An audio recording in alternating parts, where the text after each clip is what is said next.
বাবা অসুস্থ থাকায় হাসপাতালে ভর্তি, তাই মাকে বাড়িতে একা পেয়ে মার সাথে যেভাবে কাজ করলাম, গল্পটি সম্পূর্ণ শুনলে আপনাদের মেশিন দিয়ে পানি চলে আসবে। আপনারা হাতের কাজ করতে বাধ্য হবেন, তাই হাতের কাজ করার আগে হাতের কাছে অবশ্যই টিস্যু রাখবেন। নমস্কার বন্ধুরা, আজকের এই গল্পে আপনাদের স্বাগতম। আমার নাম বিজয় এবং আমার বয়স ৩০ বছর। বর্তমানে আমি হায়দ্রাবাদে চাকরি করছি। আমি মূলত চণ্ডীগড়ের বাসিন্দা। মানি মাজরায় আমাদের ৩তলা বাড়ি আছে। আমার মায়ের নাম সুশীলা, তার বয়স প্রায় ৫২ বছর। তিনি একজন গৃহিণী, যদিও তিনি বি.এড সম্পন্ন করেছেন। আমার মা উচ্চতায় কিছুটা খাটো কিন্তু শরীরে মোটাসোটা। তিনি সবসময় শাড়ি পরেন, আমি কখনো তাকে শাড়ি ছাড়া অন্য কিছু পরতে দেখিনি।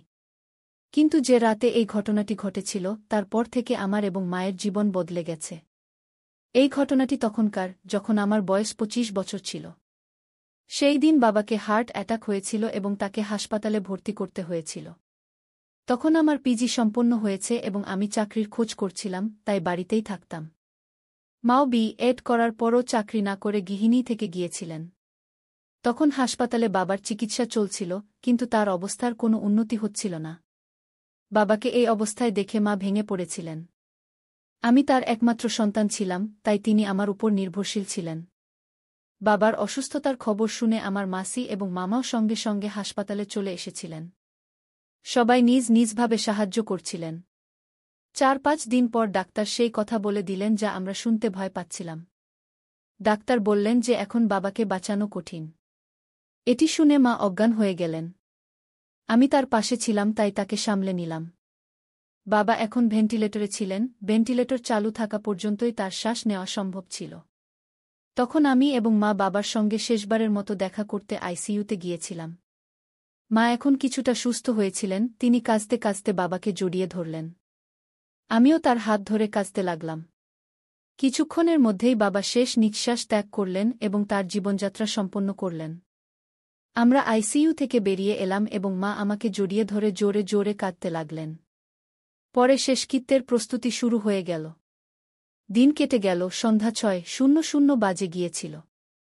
শেষকৃত্যর সব কাজ আত্মীয়রা সামলে নিয়েছিল। শ্মশান থেকে বাড়ি ফিরে আমি আমার ঘরে গেলাম আর জোরে কেঁদে ফেললাম। মা শুধু কাঁদছিল, সে খুবই কষ্ট পাচ্ছিল। কিছুক্ষণ পর মাসি আমার জন্য চা নিয়ে এল। তখন আমি উঠে বসলাম। চা নিতে নিতে তাকে জিজ্ঞেস করলাম, মা কেমন আছে? মাসি বলল, দিদি এখনও কাঁদছে বিজয়। তার খুব কষ্ট হচ্ছে। আমি বললাম, হ্যাঁ মাসি, তার বাবার সঙ্গে খুব লেগে থাকত। আমারও কিছুই মাথায় আসছে না। মাসি বলল, আমি বুঝতে পারছি বিজয়, কিন্তু এখন দিদির তোমারই সাহায্য দরকার। এই বয়সে সে পুরোপুরি তোমারই ওপর নির্ভরশীল। এতটা বলে মাসি চলে গেল। তখন আমি ভাবতে লাগলাম, এখন এই বাড়ির দায়িত্ব আমারই। আমার মাথায় চাকরি আর ভবিষ্যৎ জীবন নিয়ে নানা চিন্তা আসতে লাগল। আমাকে যত তাড়াতাড়ি সম্ভব চাকরি খুঁজে নিতে হবে, নিজেকে দায়িত্বশীল করে তুলতে হবে। কারণ বাবার পেনশনে আমরা আর কতদিন চলব? এসব চিন্তায় আমার মাথা ভারী হয়ে উঠছিল। আমি আমার ঘরের বারান্দায় গিয়ে দাঁড়ালাম, যাতে কিছুটা তাজা বাতাস পাই। এতে কিছুটা ভালো লাগল। লিভিং রুমে মা আর মাসি বসেছিল, আত্মীয়দের সঙ্গে কথা বলছিল। কিছুক্ষণ পর আত্মীয়দের ভিড় কমে গেল। মাসি আমার ঘরে এসে বলল, আমি খাবার তৈরি করি, তুমি এতক্ষণ মায়ের কাছে বসো। আমি হ্যাঁ বলে মায়ের কাছে গিয়ে বসলাম। আমাকে দেখে মা আমার গলা জড়িয়ে আবার কেঁদে ফেলল। আমি তাকে জড়িয়ে ধরে শান্ত করার চেষ্টা করলাম। আমার মা ফর্সা রঙের ছিলেন, এত কান্নায় তার গাল লাল হয়ে গিয়েছিল। তার চোখও ক্লান্ত দেখাচ্ছিল। সে আমাকে জড়িয়ে ধরে কাঁদতে লাগল। আমি তাকে বললাম, মা এখন আর কাঁদো না। যা হবার তা হয়ে গেছে। এখন আমি আছি না তোমার সঙ্গে? আমি সব সামলাব। মা বলল, হ্যাঁ বেটা, তোমাকে দেখেই এখন দিন কাটাচ্ছি। তোমাকে দেখলেই তার কথা মনে পড়ে। এত বলেই মা আরও জোরে কাঁদতে লাগল। এমন সময় মাসি বাইরে এল আর মাকে বলল, দিদি একটু খাবার খাও। দুটো লোকমা খেলে কিছুটা ভালো লাগবে। মা হ্যাঁ বলল। মাসি বলল, তুমি রান্নাঘরে চলো, আমি সাহায্য করি। তোমার খুব দুর্বলতা এসে গেছে। মা বলল, তুই রান্নাঘরে গিয়ে দেখ, আমি এসে সাহায্য করছি। এত বলে মাসি রান্নাঘরে চলে গেল। আমি মায়ের হাত ধরে সাপোর্ট দিয়ে তাদের রুমে নিয়ে গেলাম। তারপর মা বাথরুমে গিয়ে ফ্রেশ হয়ে এল। এখন তার মুখ কিছুটা ঠিক মনে হচ্ছিল। সারাদিনের দৌড়াদৌড়িতে সে খুব ক্লান্ত হয়ে গিয়েছিল। আমি প্রথমবার মাকে এভাবে দেখলাম। নিজের অজান্তেই আমার কিছুটা অদ্ভুত লাগছিল। এমন সময় মা বলল, বিজয় বেটা, তুমি কি আমার একটু সাহায্য করবে? আমি শাড়ি বদলাতে চাই, খুব দুর্বল লাগছে গো। আমি বললাম, হ্যাঁ মা, আমি আছি না। বলো, কি সাহায্য করব? মা বলল, প্রথমে দরজা বন্ধ করে দাও, আর আলমারি থেকে সেই সাদা শাড়িটা বের করে দাও। তখন দরজার পাশে দাঁড়িয়ে আমি বললাম, ঠিক আছে মা, আমি দিচ্ছি। তুমি শুধু এখানে বসো অক্ষু। তারপর আমি দরজা বন্ধ করে হলুদ রঙের ছোট বাল্ব জ্বালালাম আর আলমারি থেকে সাদা শাড়ি খুঁজতে লাগলাম। শাড়ি পেয়ে মাকে দিতে পিছনে ফিরে তাকালাম। কিন্তু পিছনে ফিরে যা দেখলাম তাতে আমি হতবাক। মা আমার দিকে পিঠ করে দাঁড়িয়েছিল। আমি কি বলব বুঝতে পারলাম না।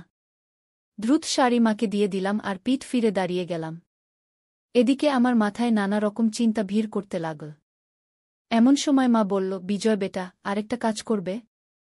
আলমারিতে হলুদ রঙের আমার শাড়ি আছে, সেটা দেবে? এ কথা শুনে আমি অবাক। কিন্তু নিজেকে সামলে নিয়ে বললাম, হ্যাঁ মা, আর হলুদ শাড়ি খুঁজতে লাগলাম। শেষে ভাঁজ করা হলুদ শাড়ি পেয়ে গেলাম। সেটা খুলে দেখতেই তার ডিজাইন দেখে আমি হতবাক। এমন সময় মা জিজ্ঞেস করল, শাড়ি পেয়েছ কি বিজয় বেটা? আমি বললাম, হ্যাঁ পেয়েছি। তখন শাড়ি মাকে দিতে ফিরে দেখলাম মা এখনও পিঠ করে দাঁড়িয়ে। আমি হতভম্ব, কিন্তু নিজেকে শান্ত রেখে শাড়ি তাকে দিয়ে দিলাম। হলুদ বাল্বের আলোয় যা দেখলাম তা বিশ্বাস করার মতো কিছু নয়। তৈরি হয়ে মা বলল, বিজয় বেটা, তুমিও দ্রুত তৈরি হয়ে যাও। আমি এখানেই অপেক্ষা করছি। আমি ফ্রেশ হতে বাথরুমের দিকে গেলাম। মা বলল, আমার কাপড় বাথরুমে রেখে দেবে? আমি হ্যাঁ বলে দিলাম। তারপর সে একটা শাড়ি দিল আর নিচে রাখা কালো চাদরও তুলে দিল। আমি চুপচাপ বাথরুমে গিয়ে দরজা বন্ধ করলাম। ভেতরে গিয়ে গভীর শ্বাস নিলাম। বাইরে এসে দেখলাম মা এখনও বসে আছে। আমি তার হাত ধরে উঠালাম আর তাকে খাওয়াতে নিয়ে গেলাম। খাওয়ার সময় মা খুব শান্ত ছিল। বাড়িতে এখন শুধু আমি, মা, মামা আর মাসিই রয়ে গিয়েছিলাম। বাকি আত্মীয়রা চলে গিয়েছিল। খাওয়ার পর মাসি আমাকে জিজ্ঞেস করল, বিজয়, ঘুমানোর ব্যবস্থা কি করব? আমি বললাম, মাসি, আজ আমি মায়ের পাশে শোব। সে আগে আসলে সে ইতিমধ্যেই সমস্যায় আছে। তুমি তো সকাল সকাল উঠতে হবে, তাই তুমি আমার রুমে ঘুমিয়ে পড়ো। মাসি বলল, আমরা লিভিং রুমে ঘুমোব। মাসি বলল, ঠিক আছে, তাহলে তাই করা যাক। রাতে যদি কিছু দরকার হয় আমাকে জানিও। মাসি রান্নাঘরের কাজ সেরে আমার রুম ও লিভিং রুমে বিছানা করে চলে গেল। আমি বেডরুমে গিয়ে দেখলাম মা সেখানে নেই। আমি দরজা বন্ধ করে কাপড় বদলাতে শুরু করলাম। যেই আমি শার্ট ও জিন্স খুলে নাইট ড্রেস খুঁজতে লাগলাম, অমনি বেডরুমের লাইট জ্বলে উঠল। পিছনে ফিরে দেখলাম মা ভিতরে চলে এসেছেন। তিনি চুপচাপ লাইট জ্বালিয়েছিলেন। আমি মেজাজ হালকা করতে জিজ্ঞেস করলাম, মা, আমি নিচে ঘুমোব, তুমি আরামে ঘুমিয়ে পড়ো। মা বললেন, বিজয়, আমার মনে হচ্ছে না আজ ঘুম আসবে। তুমি এখানেই আমার পাশে ঘুমাও। তারপর আমি ফ্যান চালিয়ে দেখলাম বেডরুমে শুধু একটি কম্বল আছে। আমি বললাম, মা, আমি আমার রুম থেকে কম্বল নিয়ে আসি। মা বললেন, বিজয়, মাসি ঘুমিয়ে পড়েছেন। আজকের জন্য এই কম্বলই ঠিক আছে। তারপর আমি এভাবে চালু করে দিলাম, বেডরুমের দরজা একটু বন্ধ করলাম এবং রুমের সব লাইট বন্ধ করে শুধু ডিম হলুদ আলোর বাল্ব জ্বালিয়ে বিছানায় চলে এলাম। তারপর মা মশারি টাঙিয়ে কম্বল গায়ে দিলেন এবং আমার দিকে পিঠ ফিরে ঘুমিয়ে পড়লেন। আমিও কম্বলে ঢুকে ছাদের দিকে তাকিয়ে শুয়ে রইলাম।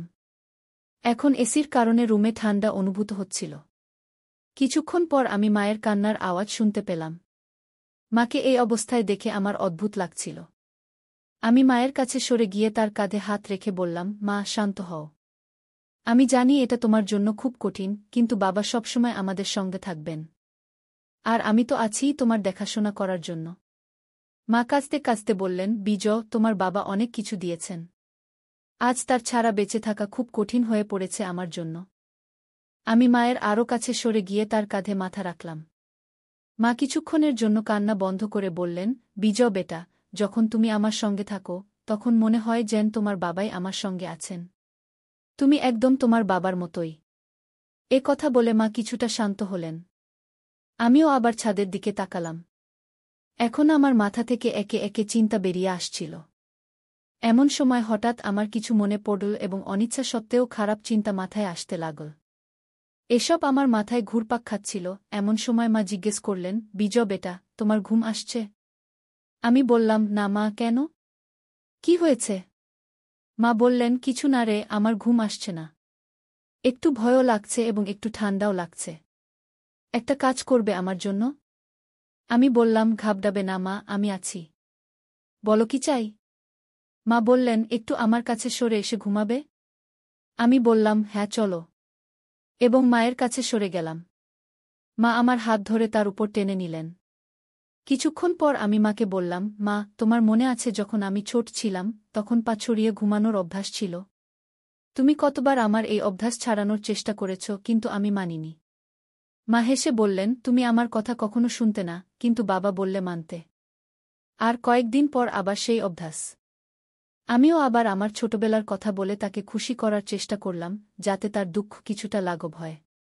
আমরা দুজন কথা বলছিলাম, এমন সময় হঠাৎ মা বললেন, বিজয় বেটা, তোমার পা ছড়িয়ে ঘুমানোর অভ্যাস ছেড়ে গেছে নাকি এখনো আছে? আমি বললাম, পুরোপুরি ছেড়ে যায়নি, এখনো একটু আধটু আছে। মা বললেন, আমি জানতাম। কিছু না, আমার কাছে তুমি এখনো আমার বাচ্চা। যদি ভালো লাগে তুমি সেভাবেই ঘুমাতে পারো। এ কথা বলে মা আমার মাথায় হাত বুলালেন। এ কথা শুনে আমি মনে মনে খুশি হলাম এবং ভাবতে লাগলাম, এসব কি হচ্ছে? কিছুক্ষণ শান্তিতে কাটল এবং আমি মনকে প্রস্তুত করে অ্যাডজাস্ট করতে লাগলাম। ভাবতে ভাবতে অনেক সময় কেটে গেল, কারণ পরে যা ঘটল তা আমি স্বপ্নেও কল্পনা করিনি। ঘটনাটা এমন যে আমি ঘুমানোর প্রস্তুতি নিচ্ছিলাম এবং মাও তখন আমার দিকে ঘুরলেন দেখার জন্য আমি কি করছি। আমি মাকে জিজ্ঞেস করলাম, মা, কি হয়েছে? কি করতে হবে? মা বললেন, বিজয়, তুমি যা ইচ্ছা করো আমি মেনে নেব। শেষ পর্যন্ত তুমি আমার সন্তান। এ কথা বলে মা আমার মাথায় হাত বুলানো শুরু করলেন। আমি একটু বাইরে এসে জিজ্ঞেস করলাম, কি হয়েছে মা? তুমি ঠিক আছো? ভালো লাগছে তোমাকে? মা আমার চুল জোরে ধরে বললেন, তোমার বাবাও এমনই বলতেন। এ কথা শুনে আমারও জোশ চলে এল। এখন আর বেশি দেরি করা আমার পক্ষেও কঠিন হচ্ছিল। আমি মাকে বললাম, মা, এখন আরও কঠিন হয়ে যাচ্ছে। মা বললেন, হ্যাঁ রে, আমি জানি। আমিও কতক্ষণ থেকে অপেক্ষা করছি। চলো, এখন বেশি সময় নষ্ট করো না। এমন সময় মা ধীরে ধীরে আমার কানে বললেন, দেখো, তুমি তোমার বাবার মতোই। আমি হেসে বললাম, সত্যি? আমি মাকে বললাম, মা, সত্যি কি তাও? আমি জানতাম না তুমি এতে খুশি হবে। এটি শুনে মা বললেন, দেখো, এসব তোমার বাবার স্মৃতিতে হবে। আমি সবসময় তোমার বাবাকে তোমার মধ্যে দেখেছি, কিন্তু আমারও ধারণা ছিল না যে আজ এমন কঠিন সময়ে আমরা কথা বলব। আর সত্যিই আমি ভাগ্যবান যে তোমার মতো সন্তান পেয়েছি। আমি চিন্তা করছিলাম, এরপর এখন আমার দেখভাল কে করবে কি এমন কথা বলতে বলতে মায়ের চোখ ভরে এল। আমি তাকে আবার সান্ত্বনা দিয়ে বললাম, মা, দেখো, এ শুধু তোমার দুঃখ নয়। এখন তোমার আর চিন্তা করার দরকার নেই। আমি তোমাকে কখনো একা ছাড়ব না। গিয়ে এবার মা আমার কাঁধে মাথা রেখে কাঁদতে লাগলেন।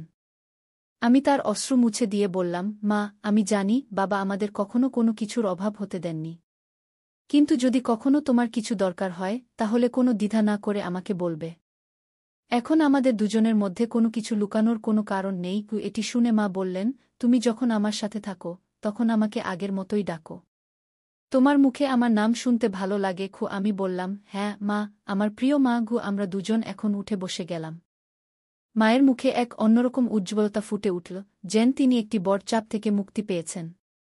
মুখ দেখে মনে হচ্ছিল তিনি খুব খুশি। তখন সকালের 1:00টা বেজে গিয়েছিল। মা উঠে ব্রাশ করতে লাগলেন। আমি ঘুমানোর প্রস্তুতি নিচ্ছিলাম, তখনই মা বললেন, তোমার সাথে ঘুমাতে ভালো লাগে? আমি হেসে বললাম, আমাকেও। তখন আমরা দুজন আবার একই কম্বলে জড়িয়ে গেলাম এবং আলো নিভিয়ে দিলাম। কখন ঘুমিয়ে পড়লাম তা টেরই পাইনি। সকালে যখন জেগে উঠলাম তখন 1:00 বাজে গেছে। আমি ঘরে একা ছিলাম। আমি কাপড় পরে ব্রাশ করে বেডরুম থেকে বেরিয়ে এলাম। মা, মাসি এবং বাকি অতিথিরা চা পান করছিলেন। আমাকে দেখে মা বললেন, বিজয়, উঠে এসো, চা নাও। আমি হ্যাঁ বলে মায়ের কাছ থেকে চা নিলাম। ঠিক তখনই দরজার ঘণ্টা বাজল। মাসি গিয়ে দরজা খুললেন। সেখানে আমার দাদি, অর্থাৎ বাবার মা, দাঁড়িয়েছিলেন। আমার দাদি জাপানে চাচার কাছে থাকতেন।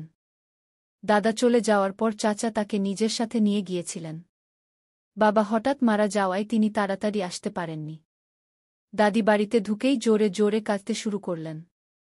মাও তাকে জড়িয়ে ধরে কাঁদতে লাগলেন। আমার দাদির নাম ছিল সাবিতা। আমি তাকে ছোটবেলায় দেখেছিলাম। দাদা চলে যাওয়ার পর চাচা তাকে তাড়াতাড়ি নিজের সাথে নিয়ে গিয়েছিলেন। আমি অনেক বছর পর দাদিকে দেখছিলাম। দাদি অনেক বদলে গিয়েছিলেন। তার জীবনযাপন, কথা বলার ভঙ্গি সবই জাপানের মতো হয়ে গিয়েছিল। আমাকে দেখে দাদি স্নেহে আমার মুখে হাত বুলালেন এবং আমাকে জড়িয়ে ধরে কাঁদতে লাগলেন। আমি দাদিকে সান্ত্বনা দিচ্ছিলাম। পরের 1 থেকে 2 দিন শুধুই ব্যস্ততায় কেটে গেল। এখন দাদি চলে এসেছিলেন, তাই আমার এবং মায়ের জন্য বেশি সময় পাওয়া যাচ্ছিল না। রাতেও দাদি মায়ের সাথে ঘুমাতেন, তাই আমাদের একসাথে থাকার সুযোগ হচ্ছিল না। আমরা কথা বলতাম, কিন্তু চুপি চুপি, তাতেও এক অন্যরকম মজা ছিল। যখন সময় পেতাম তখন কথা বলতাম, কিন্তু এমন সুযোগ খুব কমই পেতাম। এখন বাবা চলে যাওয়ার 1 মাস হয়ে গিয়েছিল। দাদি তখনও বাড়িতেই ছিলেন। আত্মীয়স্বজনদের দেখা করতে আসাও কমে গিয়েছিল। মাসিও 1-2 দিনের মধ্যে নিজের বাড়ি চলে যাবেন। বাড়ির সব কাজ ধীরে ধীরে স্বাভাবিক হয়ে আসছিল। মাঝে মাঝে কোনো আত্মীয়ের ফোন আসত বা কেউ দেখা করতে আসত, আর তখন পুরনো স্মৃতি তাজা করে কান্না শুরু হয়ে যেত। একদিন দাদি বললেন, বিজয় বেটা, তোমার সাথে কিছু কথা বলতে হবে। আমি বললাম, বলো দাদি। দাদি বললেন, আজ তোমার বাবা চলে যাওয়ার 1 মাস হয়ে গেল। তোমার মা এখনও সেই শোক থেকে বেরোতে পারেননি। তাই আমি বলছি, তুমি মাকে মামার বাড়ি শিবপুরে নিয়ে যাও। সেখানে কয়েকদিন থাকলে সুশীলার কিছুটা স্বস্তি হবে। সুশীলা আমার মায়ের নাম। আমি বললাম, হ্যাঁ দাদি, আপনি ঠিক বলেছেন। আমি মায়ের সাথে কথা বলব। দাদির কথা আমার কাছে ঠিক মনে হল। মা এবং আমারও এতদিন পর একসাথে সময় কাটানোর সুযোগ মিলত। তাই আমি তাড়াতাড়ি প্রস্তুত হলাম এবং মায়ের সাথে এই কথা বললাম। মাকেও এই কথা ঠিক মনে হল। তারপর আমি মামাকে ফোন করে আমাদের আসার পরিকল্পনা জানালাম। মামা এবং মামি দুজনেই উৎসাহিত হয়ে প্রস্তুত হলেন। পরের দিন আমাদের বের হতে হবে, তাই আমি এবং মা প্যাকিং শুরু করলাম। কিছু প্রয়োজনীয় কাপড় নিয়ে আমরা ব্যাগ প্রস্তুত করলাম। পরিকল্পনা ছিল যে আমি এবং মা ফ্লাইটে ভুবনেশ্বর যাব। সেখান থেকে মামা নিজের গাড়ি নিয়ে আসবেন এবং আমরা শিবপুর মামার গাড়িতে যাব। মনসুন শুরু হয়ে গিয়েছিল, তাই আমরা তাড়াতাড়ি বের হওয়ার সিদ্ধান্ত নিলাম। পরিকল্পনা অনুযায়ী আমরা চণ্ডীগড় থেকে ভুবনেশ্বরের ফ্লাইট ধরার জন্য প্রস্তুত হলাম। ফ্লাইটে বসেই মা আমার কাঁধ ধরে ঘুমিয়ে পড়লেন। কিন্তু আমি নিজেকে সংযত রাখলাম। চণ্ডীগড় থেকে ভুবনেশ্বরের ফ্লাইট প্রায় 2 ঘণ্টার। তাই আমরা দুপুর 1টায় ভুবনেশ্বর পৌঁছে গেলাম। আমরা ভুবনেশ্বর এয়ারপোর্টে নামতেই সেখানে তীব্র বৃষ্টি শুরু হয়ে গেল। এয়ারপোর্টে পৌঁছে আমি মামাকে ফোন করলাম, মামা, আপনি কোথায়? আমরা ভুবনেশ্বর এয়ারপোর্টে পৌঁছে গেছি, কিন্তু মামা তখনও ভুবনেশ্বর পৌঁছাননি। আমি এয়ারপোর্টে মোবাইল বন্ধ করতেই জানতে পারলাম যে ভুবনেশ্বরের উপকূলীয় অঞ্চলে ঘূর্ণিঝড় এসেছিল। তাই তীব্র বৃষ্টি হচ্ছিল এবং ভুবনেশ্বরের সব রাস্তা বন্ধ হয়ে গিয়েছিল। আমি মায়ের সাথে এই সব কথা শেয়ার করলাম এবং আমরা সিদ্ধান্ত নিলাম যে ঘূর্ণিঝড় এবং বৃষ্টি থামা পর্যন্ত আমরা ভুবনেশ্বরেই থাকব। আমি মামা এবং দাদিকেও এই খবর দিলাম। সবাই এই পরিস্থিতিতে অসহায় ছিল, তাই কারও কোনো অসুবিধা হল না। তারপর আমি এয়ারপোর্টের কাছেই একটি ভালো 5 স্টার হোটেলে রুম বুক করলাম। সেখানে অন্য কোনো রুম পাওয়া না যাওয়ায় আমাদের 5 স্টার হোটেলের একটি ব্যালকনি যুক্ত রুমই বুক করতে হল। এই পরিস্থিতিতে আমরা দুজনেই খুশি ছিলাম, কারণ আমরা যতটা সময় চেয়েছিলাম ততটা সময় পেয়ে গিয়েছিলাম। এবং নিশ্চিতভাবেই কেউ জানত না। আমরা দুজনেই তখন যে কোনো ক্যাব পেয়ে গেলাম, তা বুক করে হোটেলে পৌঁছে গেলাম। সেখানে চেক ইন কাউন্টারে আমরা দুজনেই চেক ইন করছিলাম। আমি আমার নামে রুম বুক করেছিলাম, তাই আমি আমার ডকুমেন্ট দিলাম। ঠিক তখনই রিসেপশনিস্ট বলল, স্যার, আমাদের ম্যাডামেরও ডেটা চাই সিস্টেমে যোগ করার জন্য। আমি হ্যাঁ বলে মায়ের ডেটা দেওয়ার কথা ভাবছিলাম, তখনই মা এগিয়ে এসে নিজেই বলতে শুরু করলেন। মা বললেন, হ্যাঁ মিস সুশীলা পাটকর। মায়ের এই উত্তর শুনে আমি হতবাক হয়ে গেলাম। রিসেপশনিস্ট অপশন এবং রিলেশনশিপ জিজ্ঞাসা করলে মা বললেন, মিসেস এখন আমি। মায়ের ক্ষীমা বড় চোখে তাকালেন, আমাকে হালকাভাবে দেখে হাসলেন। আমি সব বুঝে গেলাম এবং আমরা দুজনই রুমে চলে গেলাম। রুমে ঢুকেই আমি দরজা বন্ধ করলাম। আমার ওয়াশরুমে যাওয়া দরকার ছিল, ভ্রমণ আর দৌড়াদৌড়িতে সময় পাইনি। তখন আমি মাকে একটু সরিয়ে বললাম, সুশীলা জি, শুধু 2 মিনিট, আমি এখনই আসছি। আমি তাকে একটু সরিয়ে দিলাম, কিন্তু সে সরে যাচ্ছিল না। তখন আমি নিজেই একটু সরে গেলাম। মা তখন বললেন, বিজয় বেটা, থামার দরকার নেই। আমি বললাম, 2 মিনিট, আমি ওয়াশরুমে যাচ্ছি। এ কথা শুনে তার চোখ জ্বলে উঠল। সে সঙ্গে সঙ্গে বলল, আমাকে গোসল করতে হবে। তখন আমি আশ্চর্য আর খুশিতে বললাম, আচ্ছা, গোসল করবে মা? মা হেসে বললেন, হ্যাঁ। আমাকে এসব কিভাবে জানবে? তিনি বললেন, তুমি কি ভাবো এত বছর ধরে তোমার বাবাকে কখনো অন্য কোনো মহিলার কাছে যাওয়ার দরকার পড়েনি কেন? কারণ আমি তাকে কোনো কিছুর জন্য কখনো না বলিনি। যা কিছু তার দরকার ছিল আমি বানিয়ে দিয়েছি। তার জন্য আমাকে ইন্টারনেট থেকে বিভিন্ন রেসিপি শিখতে হয়েছে। কিন্তু তখনই আমি এসব নতুন জিনিসের কথা জানতে পেরেছি। তখন আমি আশ্চর্য হয়ে বললাম, সত্যি মা? মা বললেন, হ্যাঁ সত্যি আমরা খুব ক্লান্ত ছিলাম, তাই দুজনেই ঘুমিয়ে পড়লাম। যখন উঠলাম তখন সন্ধ্যা 6টা বেজে গেছে। ক্ষুধা পেয়েছিল, তাই আমরা প্রস্তুত হয়ে হোটেলে পেট ভরে খাবার খেতে গেলাম। হোটেলে ভালো খাবার খাওয়ার পর আমরা দুজনেই রুমে ফিরে এলাম। রুমে একটা শান্তিপূর্ণ পরিবেশ ছিল। মা বললেন, আজকের সন্ধ্যা খুব বিশেষ। তখন তার চোখে একটা জ্বলজ্বলে ভাব ছিল, যা আমি আগে কখনো দেখিনি। আমি হেসে বললাম, হ্যাঁ মা, আজকের সন্ধ্যা সত্যিই বিশেষ। তারপর আমরা দুজনেই টিভি অন করলাম এবং কিছুক্ষণের জন্য একটা রোমান্টিক মুভি দেখতে লাগলাম। মুভির সময় মা আমার হাত ধরে ফেললেন এবং ধীরে ধীরে আমার কাছাকাছি চলে এলেন। তখন তার মুখে একটা মিষ্টি হাসি ছিল। তিনি বললেন, তোমার সাথে কাটানো প্রতিটি মুহূর্ত আমার জন্য বিশেষ। আমি তার চুলে হাত বুলিয়ে বললাম, মা, তুমি আমার জীবনের সবচেয়ে সুন্দর অংশ। তারপর আমাদের মধ্যে একটা গভীর রোমান্টিক আলোচনা শুরু হল। আমি তার কাছাকাছি গেলাম, সেও আমার কাছাকাছি এল। তারপর আমি তাকে জড়িয়ে ধরলাম। সেই মুহূর্তে মনে হচ্ছিল যেন সময় থেমে গেছে। তার হৃদস্পন্দন আমার হৃদস্পন্দনের সাথে মিলে যাচ্ছিল। আমরা একে অপরকে কাছ থেকে অনুভব করলাম এবং আমাদের শ্বাস এক হয়ে গেল। মা ধীরে ধীরে বললেন, আমি তোমাকে খুব ভালোবাসি। আমি আমার ঠোঁটে হালকা হাসি নিয়ে বললাম, মা, তুমি তো আমার জীবন। তারপর আমরা একে অপরের চোখে তাকালাম এবং ধীরে ধীরে আমাদের ঠোঁটগুলো কাছাকাছি আনলাম। সেই মুহূর্তটা খুবই জাদুকরী ছিল। ঠিক তখনই আমাদের ঠোঁট একে অপরের সাথে মিলে গেল এবং আমরা একটা গভীর আর রোমান্টিক অভিজ্ঞতা ভাগ করলাম। এই অভিজ্ঞতা আমাদের ভালোবাসা আর বিশ্বাসের প্রতীক ছিল। তারপর আমরা দুজনেই একে অপরের বাহুতে রাত কাটালাম, একে অপরের উষ্ণতা আর ভালোবাসা অনুভব করলাম। সেই রাতে আমরা বুঝতে পেরেছিলাম সত্যিকারের ভালোবাসা কি। আমাদের মধ্যে বন্ধন আরও শক্ত হয়ে গিয়েছিল। সকালে যখন সূর্যের আলো ঘরে এসে পড়ল, তখন আমি মাকে আমার পাশে ঘুমাতে দেখলাম। তার হাসি আর শান্ত মুখ দেখে আমি অনুভব করলাম আমার জীবনের প্রতিটি দিন তার সাথে কতটা বিশেষ। আমি ধীরে ধীরে তার কপালে হাত বুলিয়ে তাকে জাগালাম। মা চোখ খুলে বললেন, গুড মর্নিং আমি হেসে বললাম, গুড মর্নিং মা। তারপর আমরা দুজনেই একটা নতুন দিন শুরু করলাম, এই জানতে পেরে যে আমাদের ভালোবাসা সবসময় এভাবেই শক্ত আর বিশেষ থাকবে। আমরা অনুভব করলাম সত্যিকারের ভালোবাসা সেই, যে সব পরিস্থিতিতে পাশে থাকে আর প্রতিটি দিনকে বিশেষ করে তোলে। সেই দিন থেকে আমাদের জীবন আরও রঙিন হয়ে গেল এবং আমরা দুজনেই প্রতিটি মুহূর্তকে একে অপরের সাথে বাঁচার সিদ্ধান্ত নিলাম। তো বন্ধুরা, এটা ছিল আমাদের আজকের ছোট্ট গল্প। আপনাদের এই গল্প কেমন লাগলো কমেন্ট করে অবশ্যই জানাবেন। যদি গল্পটা ভালো লেগে থাকে তাহলে লাইক করুন এবং আপনার বন্ধুদের সাথে শেয়ার করুন। এ ধরনের আরও রোমাঞ্চকর গল্পের জন্য আমাদের চ্যানেল সাবস্ক্রাইব করুন এবং বেল আইকন টিপতে ভুলবেন না, যাতে আপনি আমাদের কোনো গল্প মিস না করেন। ধন্যবাদ।